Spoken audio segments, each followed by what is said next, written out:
हरे कृष्ण कृष्ण कृष्ण हरे हरे, हरे राम राम राम हरे हरे।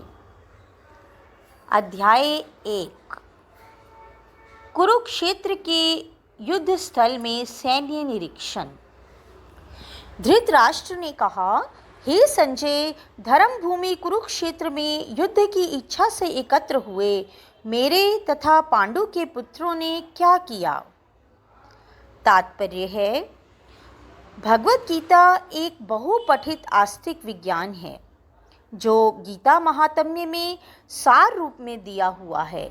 इसमें यह उल्लेख है कि मनुष्य को चाहिए कि वह श्री कृष्ण के भक्त की सहायता से संवीक्षण करते हुए भगवत गीता का अध्ययन करे और स्वार्थ प्रेरित व्याख्याओं के बिना उसे समझने का प्रयास करे।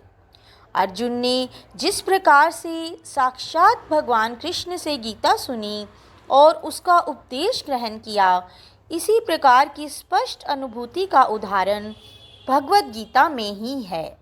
यदि उसी गुरु परंपरा से निजी स्वार्थ से प्रेरित हुए बिना किसी को भगवत गीता समझने का सौभाग्य प्राप्त हो, तो वह समस्त वैदिक ज्ञान तथा विश्व के समस्त शास्त्रों के अध्ययन को पीछे छोड़ देता है।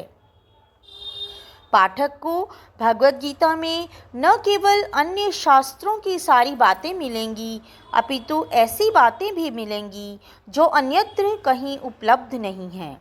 यही गीता का विशिष्ट मानदंड है।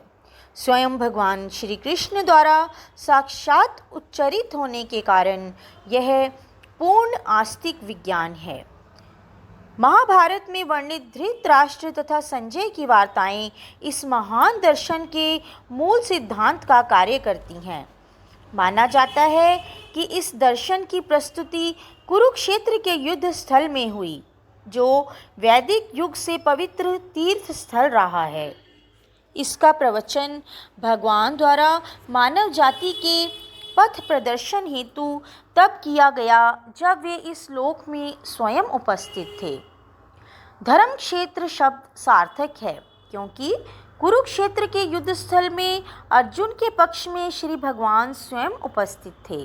कौरवों का पिता धृतराष्ट्र अपने पुत्रों की विजय की संभावना के विषय में अत्यंत संदिग्ध था। अतः इसी संदेह के कारण उसने अपने सचिव से पूछा, उन्होंने क्या किया। वह आश्वस्त था कि उसके पुत्र तथा उसके छोटे भाई पांडु के पुत्र कुरुक्षेत्र की युद्ध भूमि में निर्णयात्मक संग्राम के लिए एकत्र हुए हैं। फिर भी उसकी जिज्ञासा सार्थक है। वह नहीं चाहता था कि भाइयों में कोई समझौता हो, अतः वह युद्ध भूमि में अपने पुत्रों की नियति के विषय में आश्वस्त होना चाह रहा था। चूंकि इस युद्ध को कुरुक्षेत्र में लड़ा जाना था, जिसका उल्लेख वेदों में स्वर्ग के निवासियों के लिए भी तीर्थ स्थल के रूप में हुआ है, अतः धृतराष्ट्र अत्यंत भयभीत था कि इस पवित्र स्थल का युद्ध के परिणाम पर न जाने कैसा प्रभाव पड़े। उसे भली भांति ज्ञात था कि इसका प्रभाव अर्जुन तथा पांडु के अन्य पुत्रों पर अत्यंत अनुकूल पड़ेगा, क्योंकि स्वभाव से वे सभी पुण्य आत्मा थे। संजय श्री व्यास का शिष्य था, अतः उनकी कृपा से संजय धृतराष्ट्र के कक्ष में बैठे बैठे कुरुक्षेत्र के युद्ध स्थल का दर्शन कर सकता था। इसीलिए धृतराष्ट्र ने उससे युद्ध स्थल की स्थिति के विषय में पूछा। पांडव तथा धृतराष्ट्र के पुत्र दोनों ही एक वंश से संबंधित हैं, किंतु यहाँ पर धृतराष्ट्र के वाक्य से उसके मनोभाव प्रकट होते हैं। उसने जानबूझकर अपने पुत्रों को कुरु कहा और पांडु के पुत्रों को वंश के उत्तराधिकार से विलग कर दिया। इस तरह पांडु के पुत्रों अर्थात अपने भतीजों के साथ धृतराष्ट्र की विशिष्ट मनःस्थिति समझी जा सकती है। जिस प्रकार धान के खेत से अवांछित पौधों को उखाड़ दिया जाता है, उसी प्रकार इस कथा के आरंभ से ही ऐसी आशा की जाती है कि जहाँ धर्म के पिता श्री कृष्ण उपस्थित हों, वहाँ कुरुक्षेत्र रूपी खेत में दुर्योधन आदि धृतराष्ट्र के पुत्र रूपी अवांछित पौधों को समूल नष्ट करके युधिष्ठिर आदि नितांत धार्मिक पुरुषों की स्थापना की जाएगी।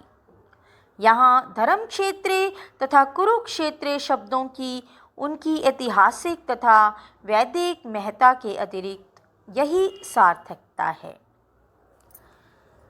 हरे कृष्ण कृष्ण कृष्ण हरे हरे, हरे राम राम राम हरे हरे।